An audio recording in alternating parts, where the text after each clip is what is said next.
বন্ধুরা, আজকে আমি রাতের বেলা ছাদে উঠেছিলাম। তারপর হঠাৎ একটি রুমের মধ্যে তাকিয়ে দেখলাম কার জানি একটি কবুতর বসে আছে। তারপর সামনে যেয়ে দেখি একটি মিলি কবুতর বসে আছে। তারপর দেখি তার পায়ের মধ্যে অনেকগুলো রিং লাগানো। তারপর আমি কবুতরটিকে ধরলাম। কবুতরটিকে ধরে দেখলাম কবুতরটি একটু আনফিট আছে।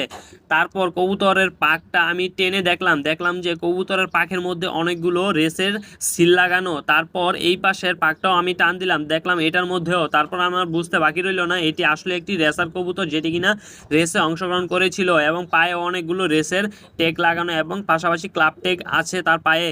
এবং কবুতরটির চোখ দেখলাম অনেকটাই উজ্জ্বল এবং ভালো মানের একটি রেসার কবুতর। এই মিলি কবুতরটি আসলেই একটি সুন্দর রেসার কবুতর, যেটি কিনা রেসের জন্য পারফেক্ট একটি কবুতর বলা চলে।